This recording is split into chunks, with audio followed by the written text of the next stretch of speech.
You're watching Public Affairs. Berkowitz is my name, and politics is our game. And we will be doing lots of politics and public policy because we have as our guest Ted Dabrowski. He is VP Policy, Vice President Policy at the Illinois Policy Institute. As you can see, we are taping it in the offices in the conference room, the main conference room of the Illinois Policy Institute offices. That is at 190 South LaSalle, right in the midst of the financial center, right in the core of the financial center. The Illinois Policy Institute is a liberty, free market-oriented institution, correct? Sounds good. And a watchdog as well. So talking to Ted, more about Ted, he knows public policy. He's been trained in business.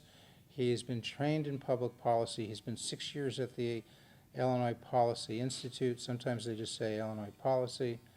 And everybody, as we're taping here on May 30th, people are saying, is there going to be a $5.4 billion tax increase as passed the state Senate? Is there an alternative? You'll probably see this the week of June 5th, June 12th, somewhere in there. Things might have changed. But as of today, Ted Dabrowski, should there be a tax increase of $5.4 billion? There should not be a tax increase of $5.4 billion or $7 billion or $8 billion. Nothing. Zero. You want a zero tax increase? Is that right? In terms of the state, zero increase in the income tax, in the sales tax, nada, nothing. No, so I think what we need to do is understand that there's been a narrative that there's only one way to fix Illinois, and that's through billions in tax hikes. But most Illinoisans know that the difficulty has been that there's been no reforms done in decades, and that this government, and over the last few decades, has been overspending, overpromising, and has made a mess of Illinois. So what we don't need to do is bail out the politicians again through tax hikes. What they need to do is pass all the big reforms that we've been talking about for a long time, for decades now. And until we do that, who's been talking about we the collective people that want to see a state that's better run and that takes care of its people and its taxpayers first. So the broad parameters are the Illinois state budget is how much in terms of spending? Currently, in what's fiscal year 2018 that we're approaching? It's running some kind of rate of $40 billion, and we don't even know. You know why? Because there's not been a budget for 2 years. There's not been a budget, so it's on autopilot. So the courts and other entities sort of set it, not the state legislature has some impact, but we think 39 to 40 billion are being spent each year for the last few years around it. And the revenue coming in is about how much? It's about 32 to 33. So we're running about a $6 to $7 billion or deficit. Possibly an $8 billion deficit. But again, that's only because we're running on court orders and consent decrees, not because, right, it's because our legislature did not pass a budget. Okay, so you think you have a document called, what's the document Budget called? Solutions 2018. And people can find that where? On the IllinoisPolicy.org. Okay, and that will lay out a program by which you have a balanced budget for fiscal year 2018. That means you will have revenue coming in of about 32 billion, spending of about 32 billion, and it'll be a balanced budget. Is that right? That's right. People would say, can you really cut $8 billion from what we're spending now and have people have the kind of society, the kind of state they want? Well, I think we have to remember that the last time we had a budget, a full budget, back in the 2014, under the old tax rates, we spent $36 billion. So this whole thing of spending $40 to $41 billion is really a shiny object to get us off the path. It's actually closer, I think, to 35. 35, 30, you're saying fiscal year 2015 was the last time the state of Illinois had a balanced budget. And it wasn't balanced, if you remember, because Quinn left a budget that was not balanced, so they had to balance it at the very end. Rauner worked with Madigan to do that. They actually worked together. So 35, 36 billion was okay then people would say, but there's been inflation, there's been changes in the last 2 years. Can you really go back to 36? You want to take, let's take 2 steps. You're saying you can go back to 36, which was what we had 2 years ago, and then you want to take it further to 32, but haven't there been changes? And people say, can you get by 2 years later, 2017, fiscal 2018, in the same thing we had 2 years before? So I think the question that has to be asked is, why is government spending growing so fast? Where is all the money going? And we have to then ask a separate question. We had a massive tax hike in 2011 that brought in 32 billion new tax dollars out of people's wallets. And Over a from four-year 2011, from 2011 to through 2014. 4 years, 32 4 billion. years. And we ended up with the exact same problems that we had in Illinois, but they were worse after those 4 years of tax hikes. Where did the money go? And those are the questions that the taxpayers are asking. People shouldn't be forced to pay more and more until we reform how we spend. Did it go mostly to pension payments, which run about $7 billion That's right, a about year? 90%, 90% of that tax hike money went to pensions. Okay. Pensions were unreformed. We didn't pay down the bills. Our economy got worse. We were downgraded 5 times while we had all those extra revenues by the rating agencies. Things went south despite the economy recovering nationally and despite all that money in Springfield's coffers. But we did, when Rauner came in, the unpaid bills, which are now 14 billion, was probably down to 2 or 3 billion? No, that's incorrect. So, What were they when he came in? before the tax 2 hike, years ago? before the tax hike, they're around 8 something. After the tax hike, they were 6 something. So you had a couple Okay. $1 billion in reduction. That's after taking in $32 billion. Well, we were running balanced budgets essentially during those years, is that right? No, we haven't had a balanced budget Or since close, 2001. we weren't running deficits of $7 to $8 billion, to be fair, 2011 to 2015, were we?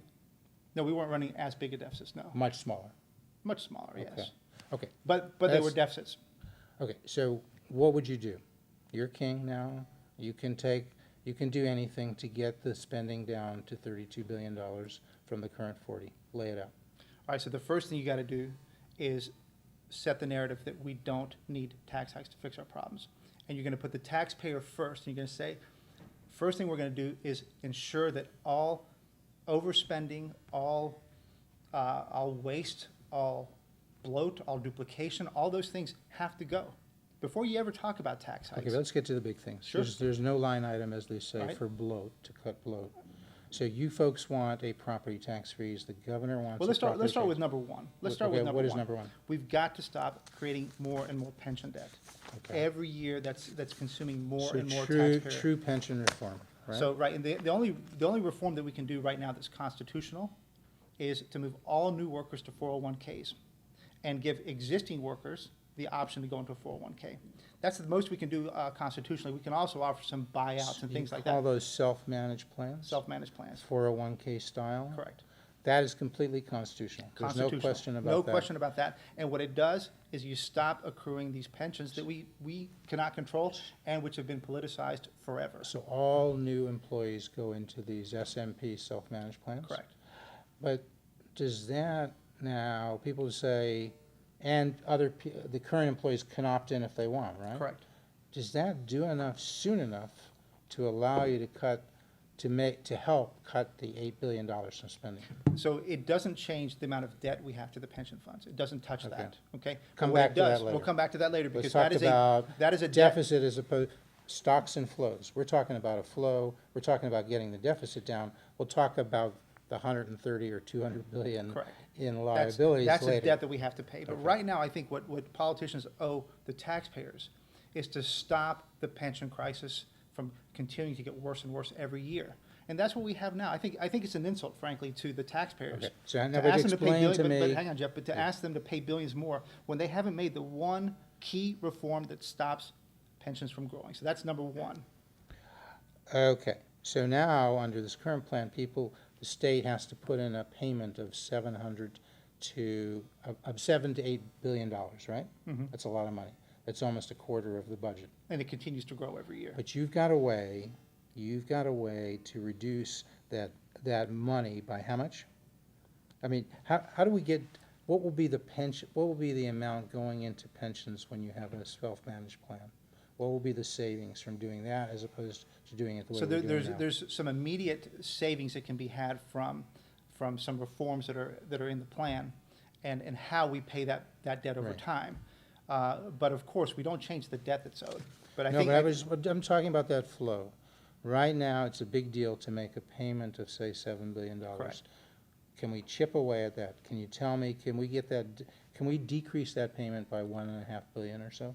So in the short term, So I we think can. your document says In the that. short term, we can get We about can. 1.6 billion. Part of that is from changing some of the way that assumptions impact the payments that the state has to make, right? And so right now, the pension funds can change the assumptions and force the government to pay much, much more into the pension funds. We need to change how that works. And that will number allow two- you to create a new contribution schedule. Correct. And by, that saves you how much? that About can, we $1 can billion? save about 1.6 billion in 2018. Okay, so there are two things. You're changing the contribution schedule. You're also phasing in the costs of the pension fund, making these actuarial changes over a 5-year period. Altogether, you're saving 1.6 billion. Okay. Now there's So that's 1.6 of the 7 billion to 8 billion you're going to save. correct. Okay. And there's another billion in pensions, another 1.4 billion in pensions, where you shift the costs of pensions. Right now, the state is making 1.4 billion in pension payments on behalf of school districts. Teachers are not employees of the state. They're employees of individual school districts. And the state is making the pension payments on behalf of universities for their pension payments, So that'll save you, what, 1.4 billion. And Now, it's not just a savings. Now, it does shift the cost to the school districts and to the Right. universities. But I'll tell you why that has to happen. One, not only is it not a cost to the state, but it will change how pensions are doled out, how salaries are doled out, and benefits are doled out at the local government because the levels. local governments are paying the village of Winnetka, the village of Wilmette, Chicago, which claims it currently pays its pension, that's another matter. But all of these villages, cities around the state, the school districts are gonna have to pick up these costs. And since they're gonna pick up the costs in the olden days, and currently, they try to spike things. They try to say, here's your last few years, we don't pay the pensions, so we'll jack up your salary. People try to limit that in this legislature, they don't seem able to. We'll jack up your salary, you'll get higher pensions, but folks, it's okay, because we're not paying it, the state is. That's right. School That's their districts argument, right? are hiking salaries, they're handing out pension But benefits. now, under your plan, they would have to pay it, so your point is, they'll be more frugal because they're taxpayers in Wilmette, in Bartlett, in Hoffman Estates, in Rockford, all these places we are. All of those areas, these people are gonna say, hey, let's be careful with this, because this money's coming from us. They're going to be more prudent because it's going to take local tax dollars to pay for it. And when they're responsible for whatever they dole out, okay, so that's a big part of the incentive structure to change how much pensions are being doled So out. that's part of the free market, liberty-oriented approach of you guys, Well, I like the don't- I- Illinois policy. Yeah, and I wouldn't call it free market, liberty-oriented. What I'd call it is Well- putting accountability where it belongs. Well, it is Because free market. Jeff, Go ahead. Jeff, because if a school district wants to dole out super high salaries, which means super high pensions, they should bear that cost. And right now, school districts are doling out those benefits and high salaries, but asking the state taxpayers to pay for it.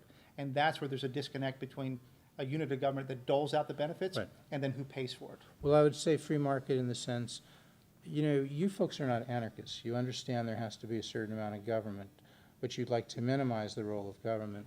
And when you have government, even Milton Friedman, Capitalism and Freedom, Milton was not an anarchist. He understood there are certain things that have to be provided by government, but you try to mimic the marketplace and set incentives. So this is giving government, as they run the schools, or at least the financing of the schools, whether they should run it, another matter, they have the right incentives. To me, that's a free market approach, because in a free market, you constantly have people balancing benefits and costs. In the government, you don't unless you set up those incentives. Is that, you Yeah, agree? and you can also create incentives to game the system, which But is the wrong effectively, kinds of incentives. which is effectively Okay. what we have today. Okay, so we So saved that's one. very important for the pension On the reform. pension so far, you've saved 3 billion of the 8 billion you've got to save. Where do we go next? Okay, after that, you look at property taxes. Now, interestingly enough, property taxes are not part of the state budget. All right. But we like to talk about, setting this up as comprehensive local property tax reform. The big issue there is that the state mandates many costs at the local level that push up the cost of property taxes. Not only that, they subsidize tremendous amounts of money that go to local governments. And so when you subsidize and mandate local governments to do more and more, the local governments get bigger and bigger, and they cost more and more. So a way to unwind all that, and again, let me remind everybody here that Illinois has the highest property taxes in the nation. So it's this combination of the state and local industrial complex, if you will, that's pushing up Illinois' property taxes to be the highest in the nation. So how do you fix that? Before you go start to fix you this- start to unwind it. Okay, but that's just so I don't forget, we'll come to the unwinding. But why is that important? Why are property taxes being high relative to other states important? Why are taxes being high in Illinois relative to other states important? I mean, tell me, why is that important? Well, Maybe it's obvious, but Well, I think it's pretty obvious when you have a legislature that's talking about a $5 to $7 to $9 billion tax hike. when Illinois already paid the highest property taxes in the nation.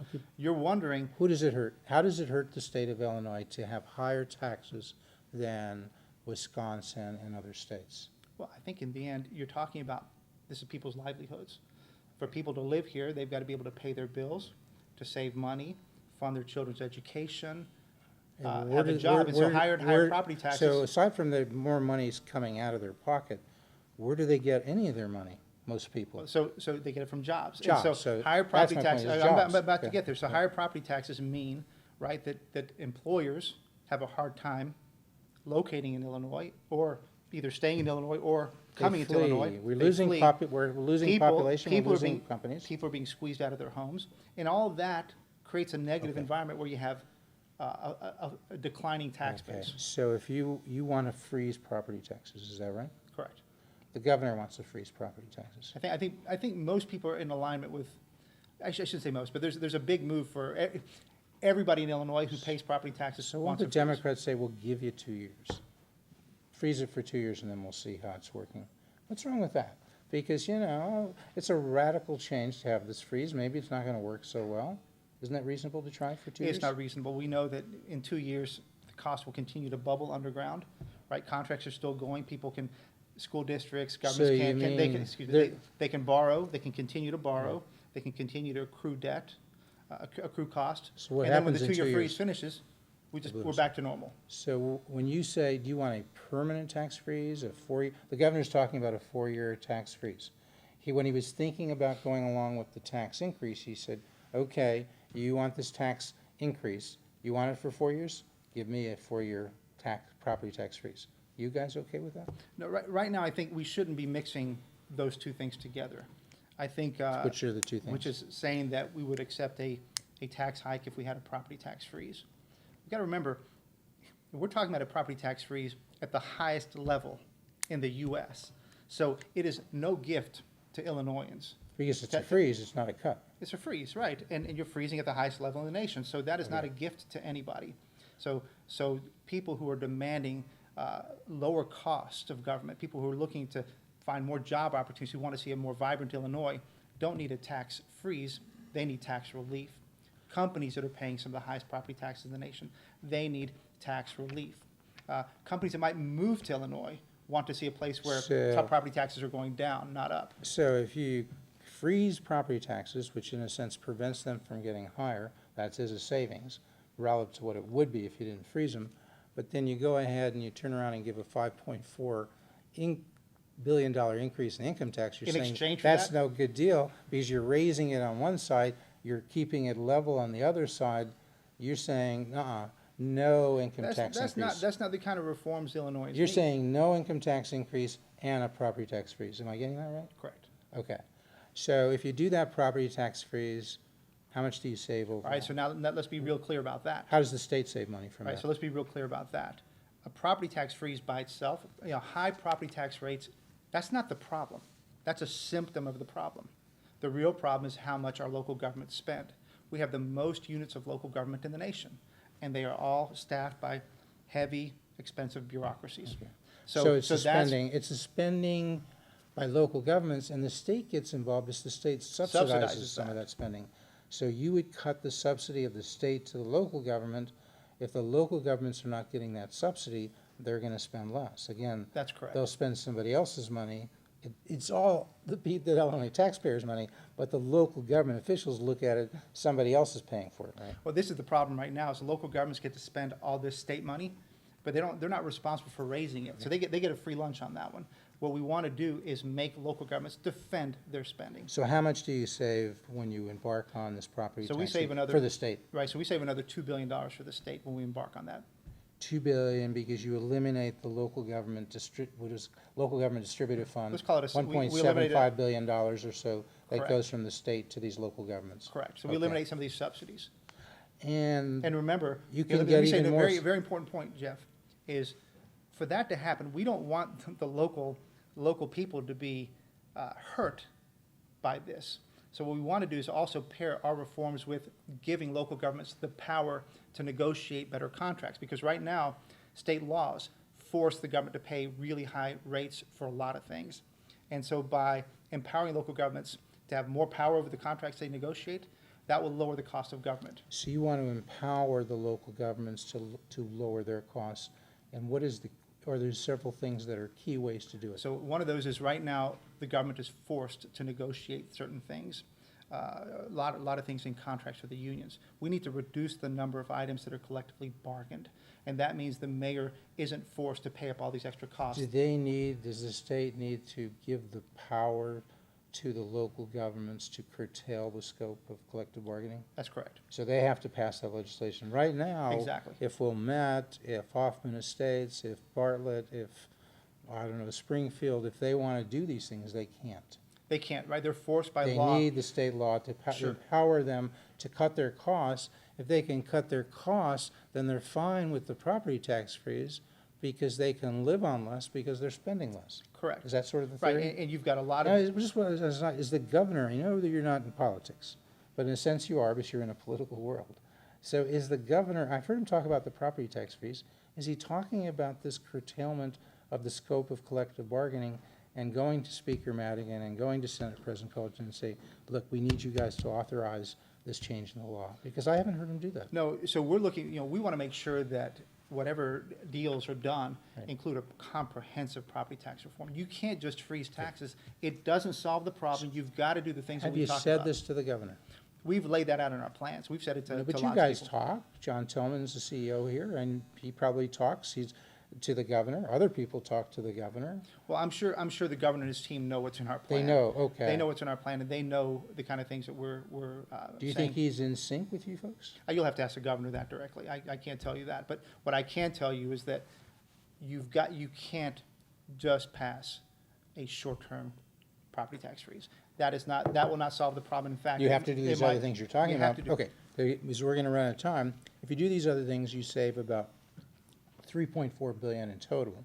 We had $3 billion saved, I think, on pensions. Well, So we got another billion one and and a a half, half. you're double counting because I moved 1.5 Okay. to pensions. But So how much do we have so so you're talking far? about 1.6 and 3.5. You're talking about $5 billion right now. Okay, so where do we get the other 2 to 3 So the billion? rest can come from Medicaid reforms and reforms like the cost of state government and the cost of higher ed. Let's go to higher ed first. Sure. Only because that's very important. People are talking about, well, they're all very important, but mostly, a lot in the news about higher ed in Illinois being pinched. They've not received money in the same way education has over these 2 years of no budgets. Now they say they're getting pinched more. They're saying people are applying not to the University of Illinois, but to other institutions out of state because they're not sure if there'll be funding. You've heard all of these things happening. Absolutely. Your solution is? So I think, first of all, we've got to get the narrative right. Illinois universities and community colleges have made a mess of their own making for the last decade and more. Tuitions have jumped 100% in the last decade. The staffing surge has been incredible at the universities. While the student growth has been relatively small, the staffing and the administrative growth, not teachers, not professors, but the administrators, Administrators. has grown tremendously. Why And if- is that? Why is that? We'll have to ask the Well, that's colleges, another- but- that's but- another show. But if you Okay. look at the Okay. executive pay that they get, the number of six-figure salaries that go with those executive staffs and these administrative staffs, it is tremendous how much money has been taken to go there at the expense of either keeping tuitions down or funding MAP grants. So you got to get universities in Illinois, colleges in Illinois, to spend less on administrators. And if you can do that, you can save money without hurting students, without raising tuition, without taking teaching resources away. Right, Is the that university, theory? yeah, the universities have become job programs and they pay executive level pay for those jobs. So we got to unwind that, and that How way do you there's do enough- that? Now, let me explain one Okay. thing. We only got 2 or 3 minutes Illinois left. appropriates much more to higher ed than our neighboring states. We spend a lot of money. So the point is not how much money we spend, but where it goes. And right now it's going to the fat. You got to cut it. You've got to cut those So those what do you administrative do positions. when, because there's no line item that says fat, what is your recommendation to save money that's going right now to higher ed, but is being wasted on Well, administrators? I think what we're seeing right now, the struggle of the last 2 years without the budget has forced most of those universities to go and look at their administrative staffs and their ineffective programs or programs that are just not efficient, and they're scaling them You back. basically want to go to them and say, cut your spending by 10%. We're advising you, you control it, the boards do of these universities, but we're advising you to cut not teachers, but administrators, cut, say, $500 million, because you're getting Yeah, $500 million less. prioritize students over the jobs. Okay, we only got a minute or two left. We're almost up to the 8 billion. AFSCME, that's the other source? Is that AFSCME, yeah, AFSCME, has the highest. What is AFSCME? Explain to people. That's the largest public sector union in the state. It has about 50,000. Unionize a lot of the state employees. You're saying those salaries, those benefits are too high? Yeah, so Illinois state employees We have the don't have highest, time to go through all of it, but they have the highest lots salaries of in the changes nation. in They have a that lot contract. of great benefits. It's too expensive for the people that pay make them. these folks more like private sector employees, and you'll save how much? We'll get another 500 million there. Okay. So if we've added this up quickly, we're about savings of $7 or $8 billion, right? And there's more. Medicaid reforms, more dramatic. Right, okay. Structural reforms can give you more. And we haven't even touched reform like school choice, school vouchers, charter schools, where you could actually provide better services At at a lower lower cost. cost. We didn't even do that. No, Yeah, there's more to go. There's more to go. No, but And we'll be a better politically, state. how do you accomplish this? How do you accomplish it in 1 minute? You got the governor, you got J.B. Pritzker, you got the running in the Democratic primary, Chris Kennedy, Daniel Biss. Jeff, let me interrupt you. The way you do it Or is you listen you got to the four people. Democrats You gotta saying listen to the they people. disagree with you. They disagree. You understand? All those people say the solution is a progressive income tax in 2018. Cut the tax on 92% of the people, and you'll be fine. The rich will pay for it. And what's wrong with that? We just did a poll. Illinois do not want tax hikes. People are leaving in record numbers from Illinois, right? Only New York competes with us for losing people. We can't continue down that same path, otherwise we'll lose our tax base, we'll lose our You think you got our the job people on base. your side? The people on our side, and that's who matters. Not Pritzker, So not Rauner, not Ted Dabrowski. the people are the ones who matter in I'll this. tell you a in little this. bit about Ted, undergraduate degree, Georgia Tech, Wharton Business School, master's in public policy from Harris at the University of Chicago, experience in the private sector of Citibank, 6 years at the Illinois Policy Institute. He didn't just wake up and say, here's an idea. You've been doing this like 5 or 6 years. No, we've been working on it. Are you going to make a prediction now? When they see this show, first, second week in June, will there be an increase in tax increase? Will there be a tax increase that passed or no? No. Okay, you heard it here first on Public Affairs. Look, thank you so much. We almost got done. We can have a little bit more. Come back, you promised. Ted? Anytime. And you come back next week and every week to Public Affairs.